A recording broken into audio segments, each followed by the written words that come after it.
No one can keep a secret forever. Margaret Barbera holds down a job as a skilled accountant.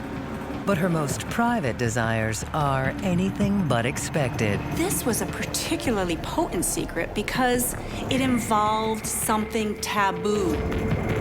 Margaret works for Erwin and Madeline Margulies, who run a very successful business.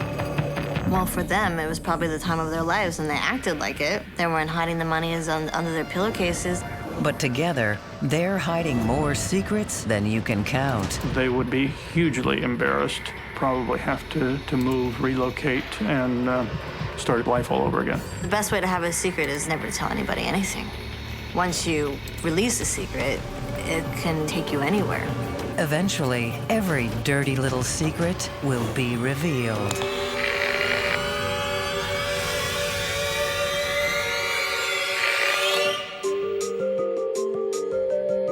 In the spring of 1982, Erwin and Madeline Margulies seem to have finally fulfilled a lifelong dream. For years, their small jewelry company, Candor Diamonds, has been struggling with its day-to-day earnings. But recently, Candor is suddenly flush with cash.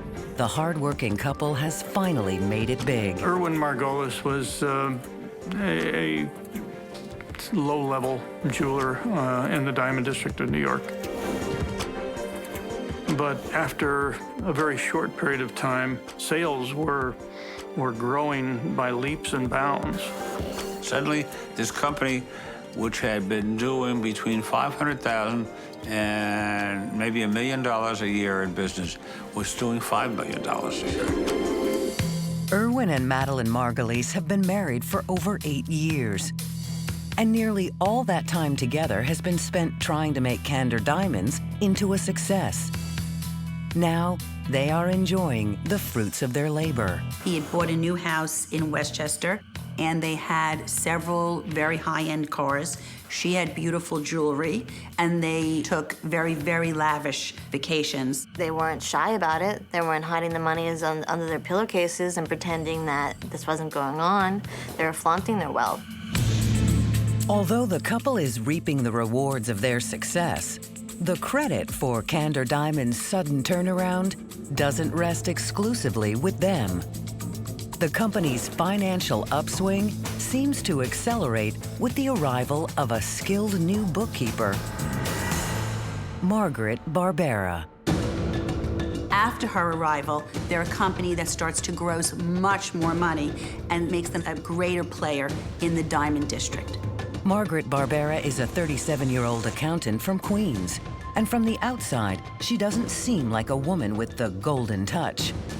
But with little family and few friends, professional success is one of the only things Margaret devotes her time to. It seems like she didn't really have any relationships in her life. She lived alone in Queens. Not the sort of lady that has a lot of acquaintances. Margaret Barbera was a street tough kid that grew up in Queens and got to be pretty good in accounting. And from the looks of her, she was fairly normal, but she had her own agenda. She wanted to make something of herself.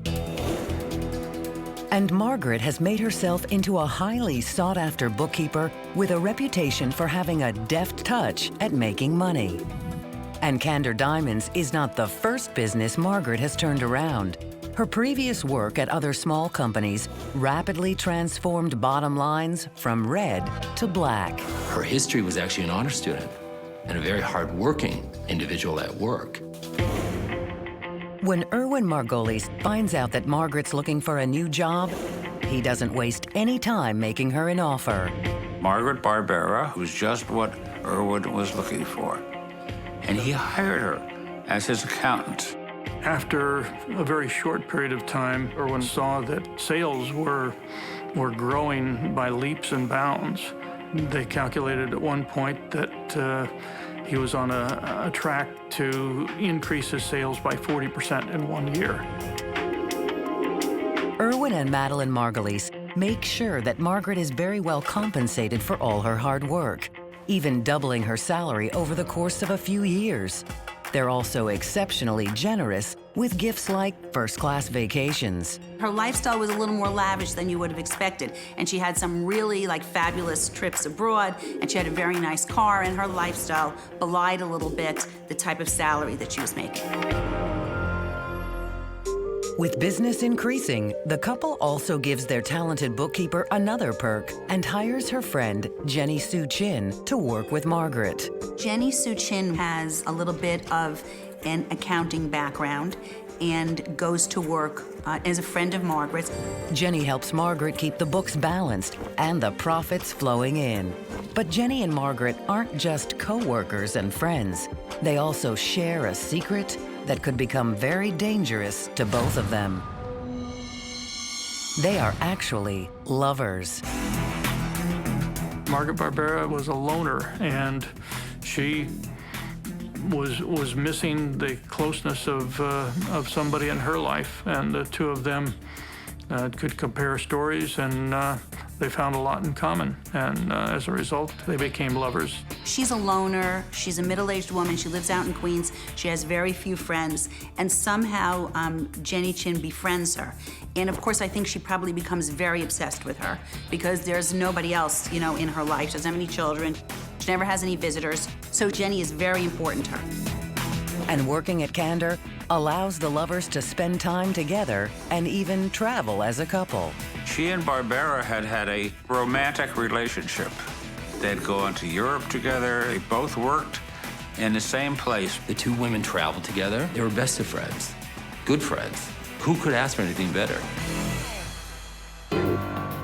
Candor Diamond's success has given everyone involved with the company a chance to enjoy the good life. But not everything is as it seems to be on the surface. Margaret Barbera has secrets that could ruin many lives. Secrets powerful enough to drive someone to an unimaginable act of violence. There must have been a tremendous amount of anger, a tremendous amount of rage.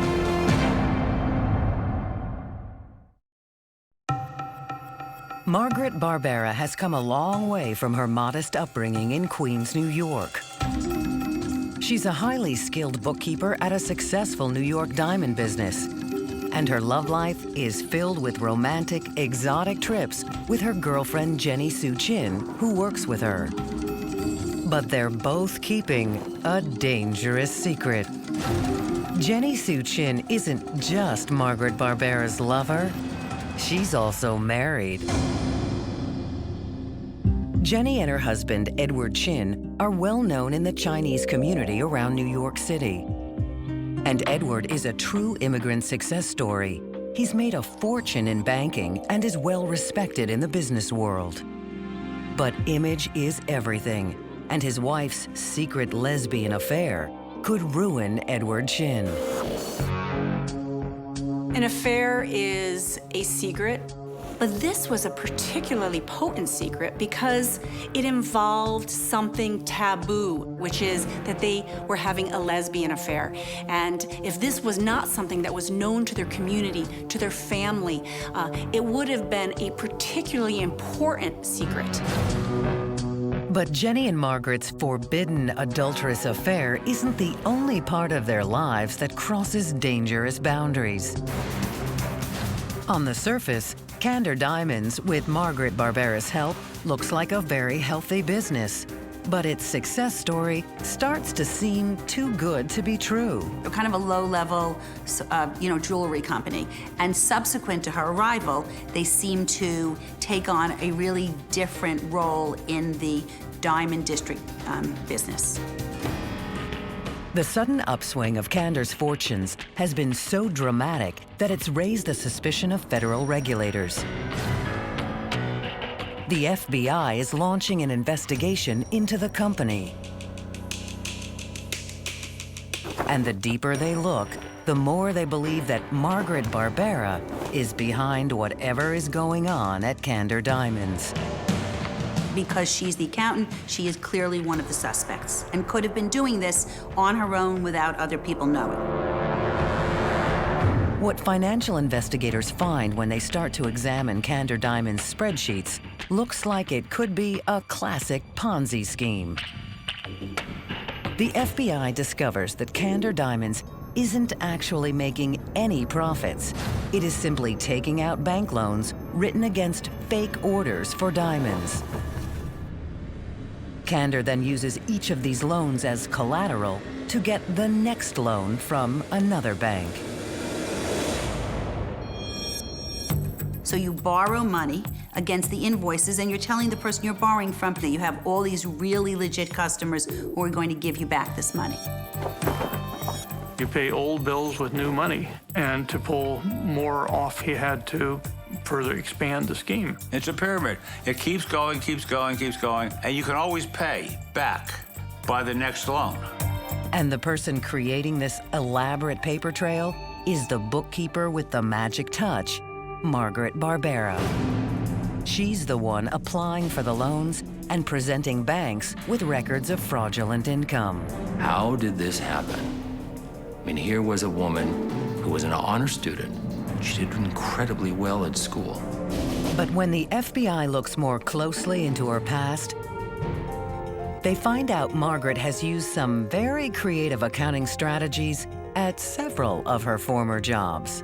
Maybe through the various employment she had, someone asked her to cook the books a little, maybe just a little. And then the money started coming in. She somehow, almost like an addiction, she got hooked up and started to like the money, the easy money. Who's gonna know? People started to know that, hey, you wanna get your books cooked a little, and you need someone who's a little corrupted, let's get Margaret.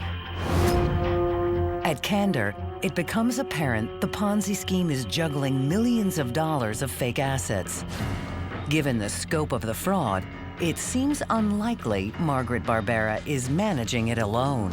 And right next to her all day long is her girlfriend and confidant, Jenny Sue Chin. Margaret and Jenny could have been colluding and created the entire fraud.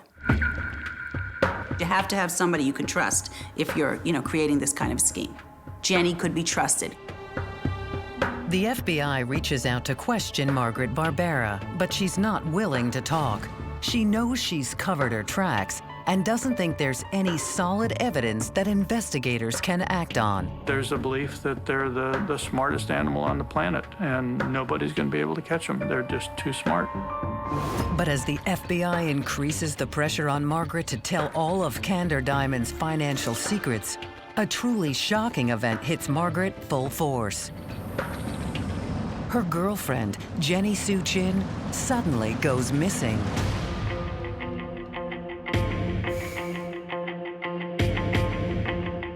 Jenny's car is found abandoned, and the last place eyewitnesses can place her is at Margaret's apartment. In January, she had disappeared, and nobody had heard a word from her. She was just gone, vanished. Margaret Barbera is distraught. She becomes desperate to try to find her missing friend and lover. She was frantic, and Jenny Sue Chin was missing, working very, very hard to locate her, find out what had happened to her. In fact, the only one who seems to be broken up about it is this Margaret Barbera, who was going around her neighborhood in Queens, posting missing persons flyers. There are two secrets in Jenny's life that could have put her at risk, and they're the same secrets that Margaret Barbera has. Involvement in the questionable accounting scheme at Candor Diamonds, now under federal investigation, and a forbidden lesbian affair that could have ruined her husband, Edward Chin. We simply don't know how this would have affected Edward Chin. It's a huge betrayal. Who is this person? Have they lied from the beginning? Were they ever attracted to me? It's like you didn't even know this person from the start. There must have been a tremendous amount of anger, tremendous amount of rage. Margaret Barbera's world is turning from an exciting success story into a cloud of secret threats. But no one could imagine how dangerous and violent her life was about to become. If you get rid of anybody that's involved and knows the secret, then there's the chance of not losing your freedom and the money.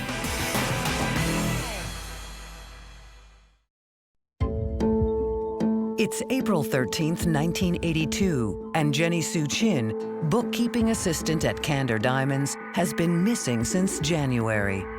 In the 3 months that Jenny's been gone, Margaret Barbera has become more and more terrified that the secrets they shared are the reason for Jenny's disappearance. And now, a man taking an early morning walk on a downtown city street makes a terrible discovery. When the man walked a little closer, he saw a leg of a woman sticking out. There was a body, female, clothed, missing 2 shoes. He immediately calls the police, and when officers arrive, they do a quick examination of the scene. It appears as if the woman's been shot in the back of the head and then dumped in front of an old storefront.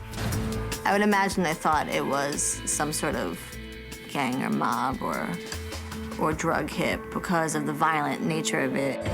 The victim has no identification on her. Could this be the missing Jenny Soo Chin? But when officers check with their station, they soon discover that she fits the description of a woman who has been abducted from a Manhattan parking lot just the day before.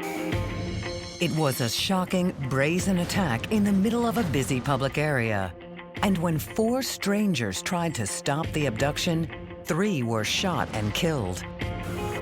The lone surviving witness tells police that the kidnapped woman was driven away in a van. They were looking for a woman who, according to an eyewitness, was dressed similar to the way this woman was dressed. She matched the age, basic description.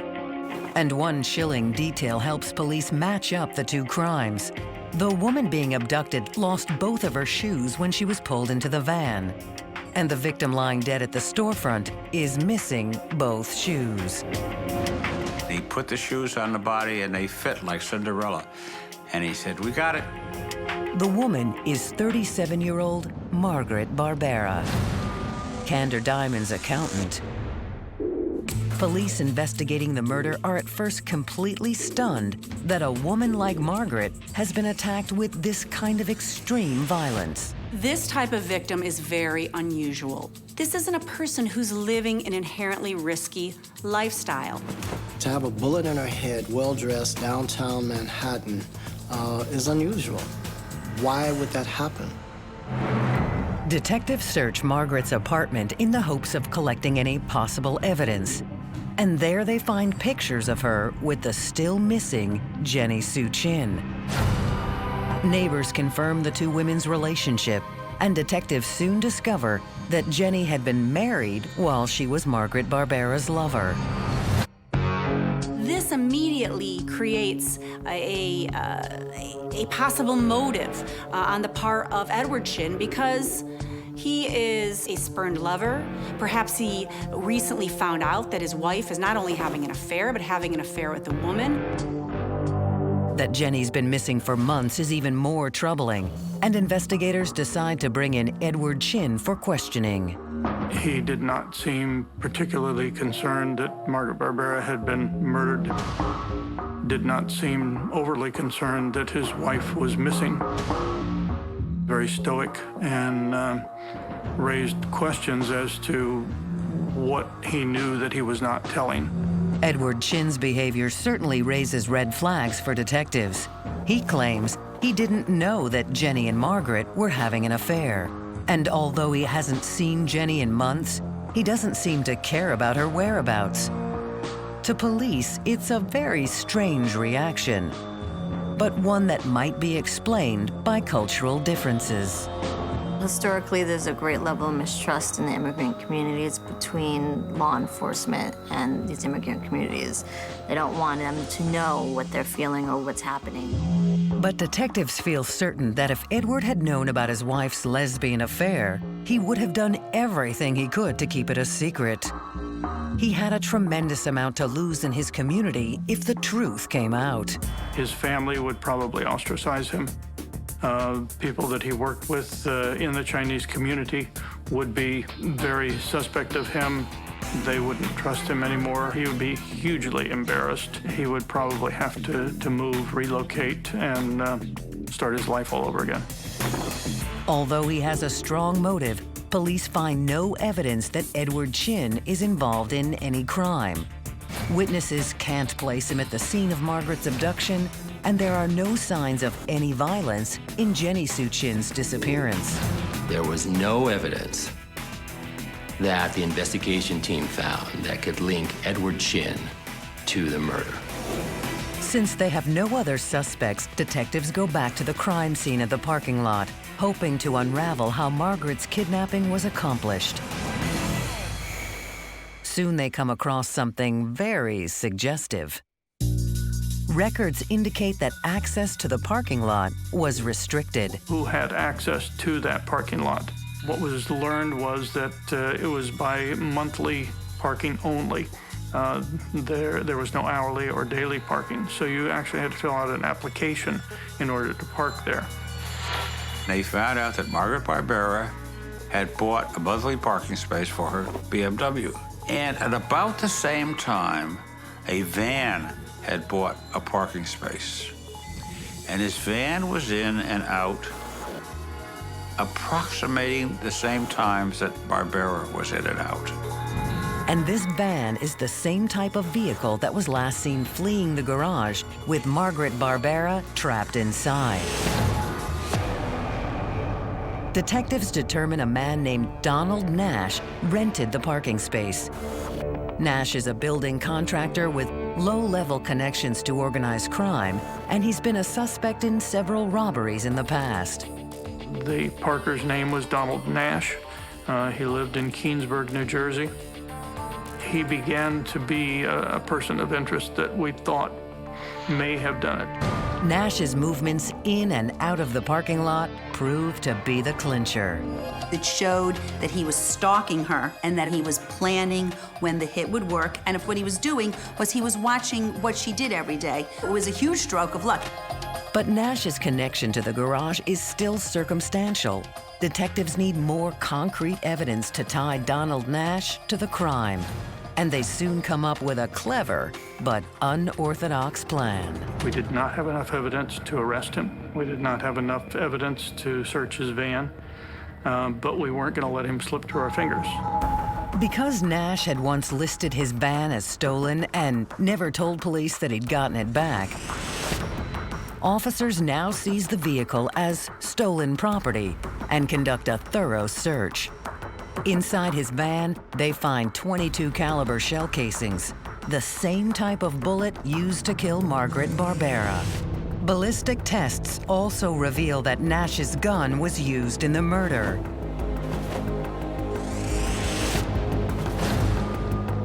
They have their man, and they knew that Donald Nash was the killer, was the shooter.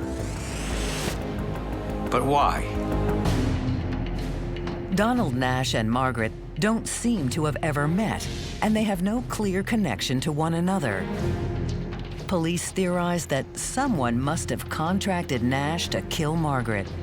But who could have wanted her dead so badly? Nash is arrested for Margaret's murder, but after hours of questioning, he still won't say a word about the crime to police. If I told you once, I told you 1,000 times. I'm not talking. Detectives were probably back to square one. He offered up no information that could be helpful. In the organized crime world, there's nothing worse than being a rat. And by keeping your mouth shut and doing your time, some prestige goes along with it. Growing up in that environment, he lived the code. All the circumstantial evidence said Nash. But Nash wasn't bright enough to have planned all this himself. So who hired Nash? And it came down to who had anything to gain by Margaret Barbera dying. Investigators return to the possibility that Edward Chin, the wealthy husband of Margaret's lover, could be behind the execution.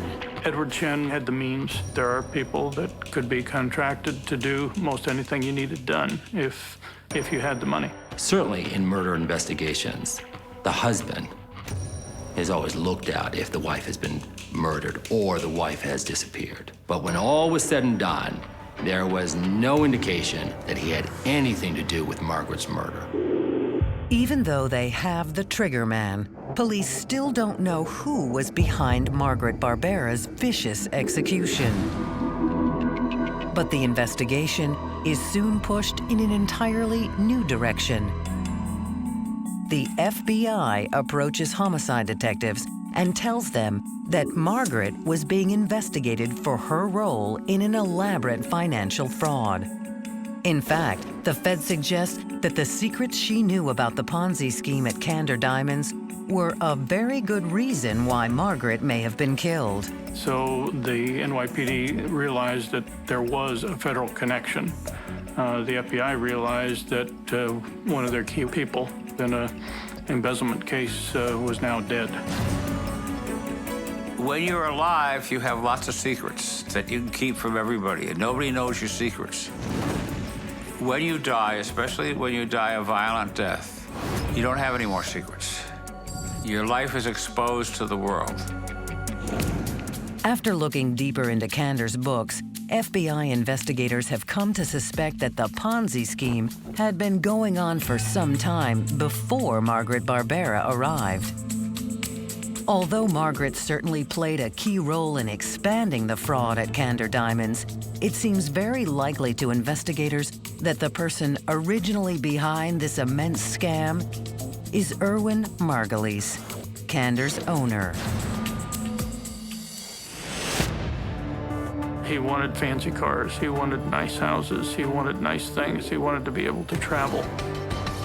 All of those things took money, and the kind of money that he was legitimately making from Candor Diamonds would not have supported that.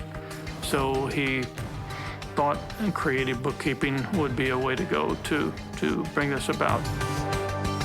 But white-collar crime is one thing. It's hard for investigators to imagine Margulies could be involved in anything like the extreme violence of Margaret Barbera's execution. There's no history, criminal history in Erwin. He has an upstanding life. He's part of a community. He runs a business. He's married. He has 2 children. He's not working in a violent side of the criminal world.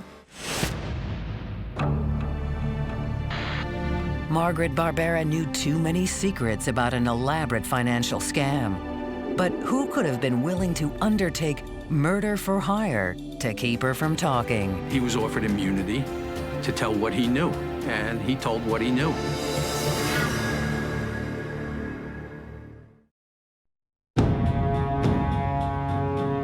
After Margaret Barbera was kidnapped, then murdered by Donald Nash, a man she never met, the FBI reveals something startling.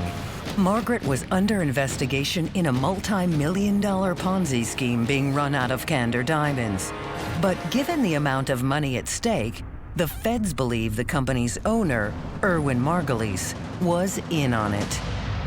He was socially ambitious. He wanted fancy cars. He wanted nice houses. He wanted nice things. All of those things took money. The FBI begins to put the pieces together. Erwin had been running the scheme for some time before he recruited Margaret to keep the company's books.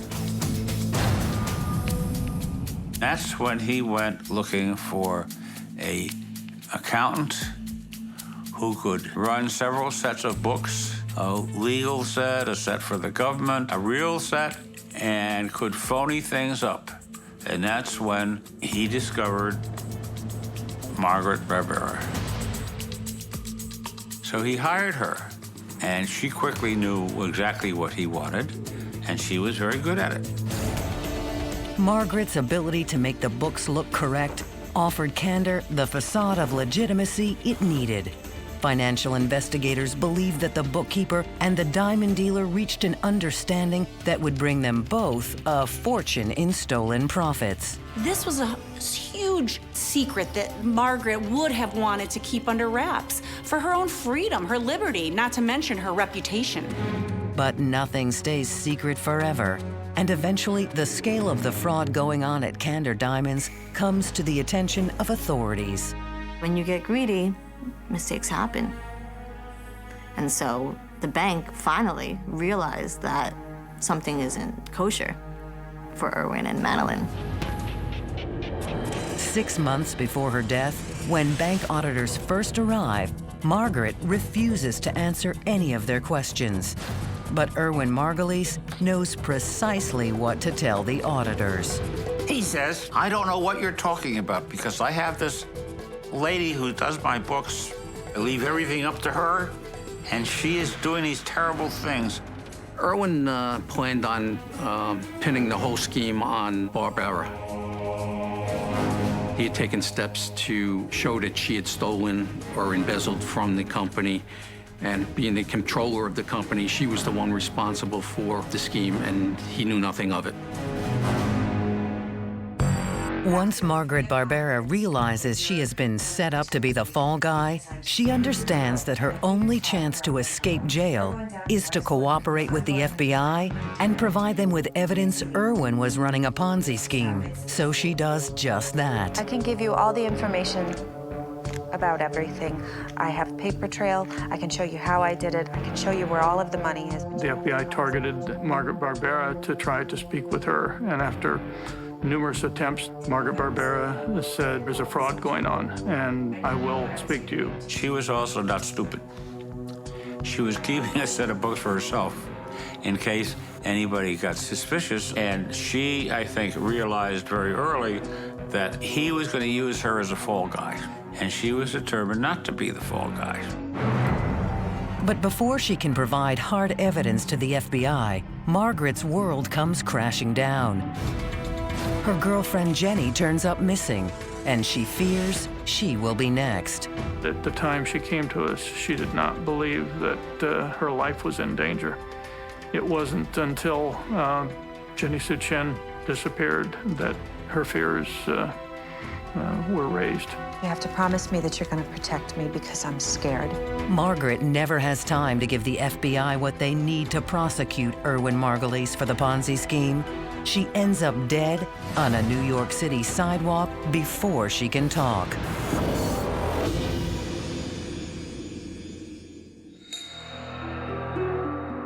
Investigators are now almost certain that Erwin Margulies is behind Margaret Barbera's murder, but they have no way to tie him to the killing. We have motive by Erwin. If Margaret Barbera is cooperating with the FBI against him, but we have nothing at that point to prove that Erwin hired Donald Nash to kill Margaret Barbera and Jenny Sue Chen. And with Margaret Barbera's death, the police have no access to the real financial evidence of Erwin Margulies' role in the Ponzi scheme. You have absolutely no proof that any of this happened.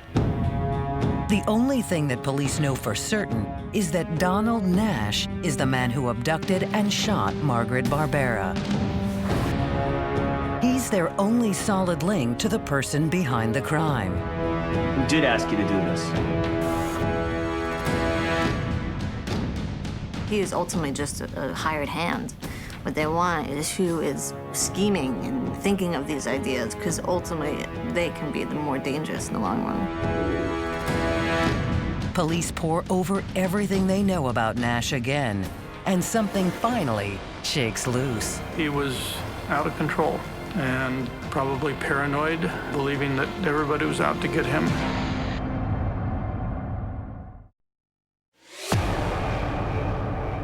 The pyramid scheme at Candor Diamonds has finally been brought to light, and investigators feel certain that the man behind it, Erwin Margulies, ordered a hit on his bookkeeper, Margaret Barbera, to keep her from talking to the feds. But investigators still can't make a connection between Margulies and the triggerman, Donald Nash. The physical evidence connects Nash to the murder, but the circumstantial evidence connects Erwin to the murder.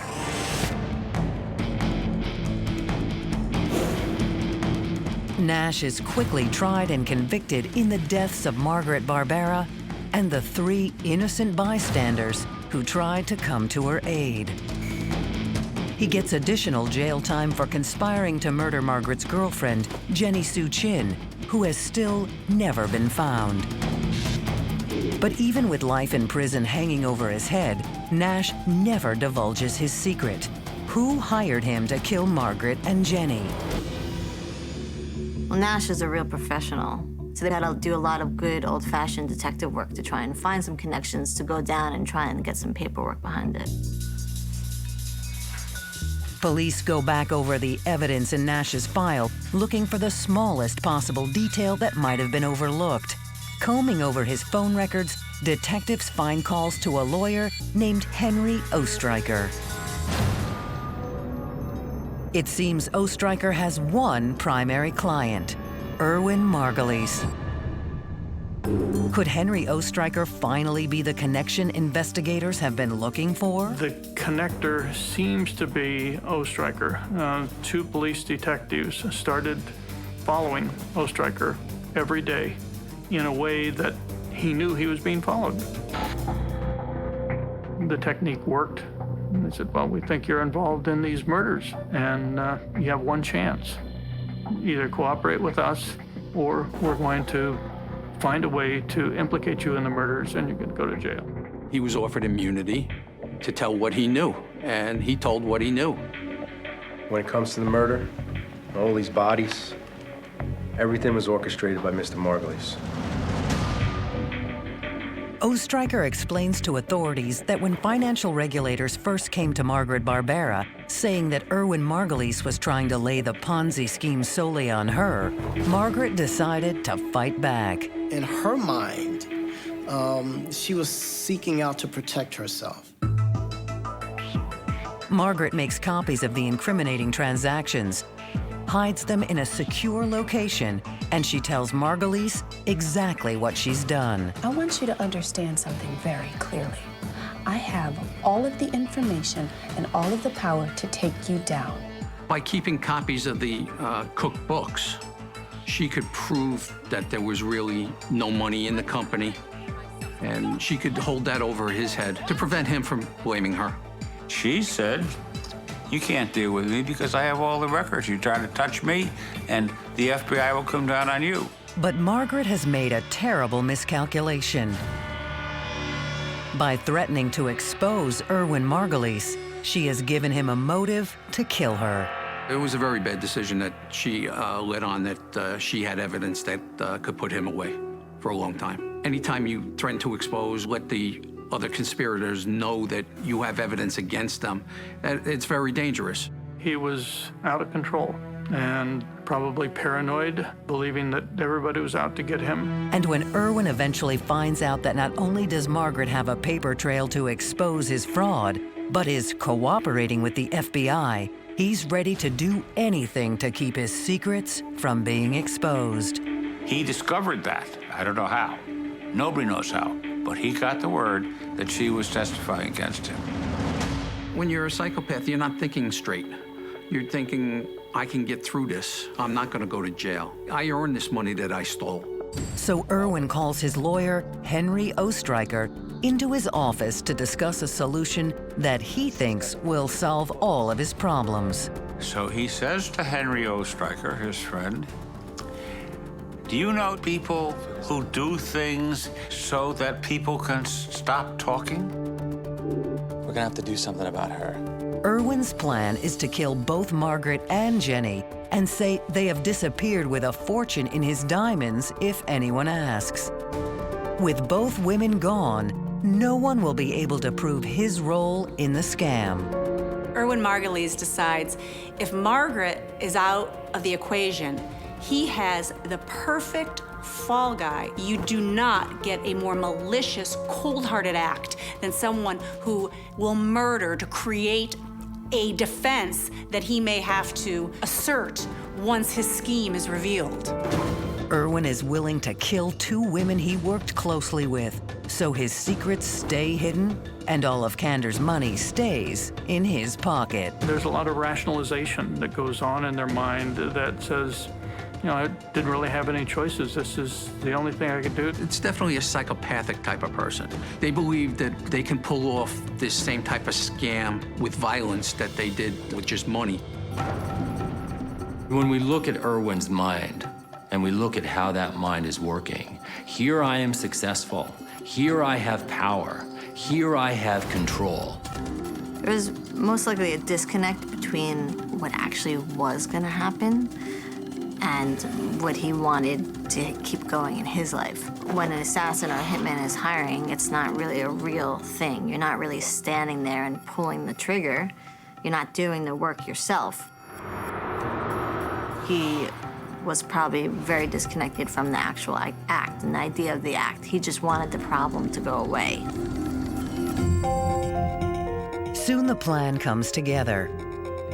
In addition to his legal practice, Henry Ostreicher also manages several buildings around New York. And one of his tenants is mob-connected contractor Donald Nash.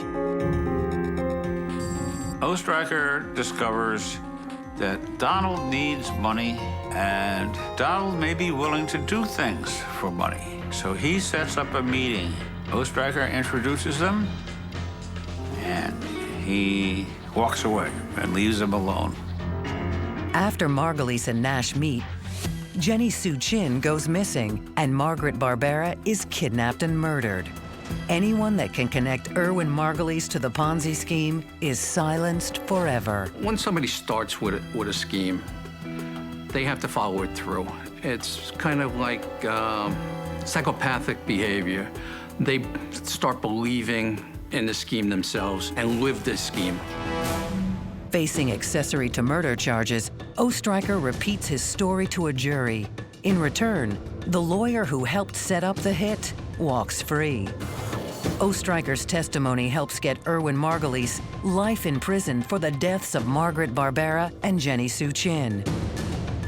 And when Margaret's family eventually finds the set of falsified books that she had hidden away, Margulies is also convicted of financial fraud and tax evasion. His wife, Madeline, is sentenced to 3 years for her role in the Ponzi scheme. We had connected all the dots. We had dealt with enormous political pressure, media pressure, and made it come out right. At the end of the day, after you've done that, you feel you've done your job. For those who know the case, it's still unbelievable that people died to keep a financial secret, no matter how serious, from getting exposed. Probably would have done 3 to 5 years in prison, as would his wife probably do 2 to 3. And they would have walked out the door at the end of that and tried to put their lives back together. It was the nature of the man and the psyche of the man that drove him to extreme measures to try to cover his tracks. Margaret Barbera, Cander's brilliant bookkeeper, came a long way from her humble beginnings, but paid the ultimate price for her boundless ambition.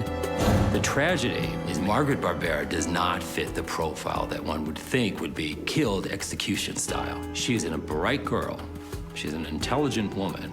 But on one level, the American dream is to have money. When someone actually achieves that goal and has been striving to gain a higher income, to make more money, and they're faced with it, it is extremely intoxicating. Jenny Chin's body is never found, and Edward Chin is never charged with any crime. Erwin Margulies dies in jail 3 years into his prison term, and his wife Madeline, after serving her short sentence, retires to Florida. 5 people brutally killed, and untold lives ruined, all to cover up one man's dirty secrets. These kinds of secrets can destroy lives, destroy careers, destroy reputations.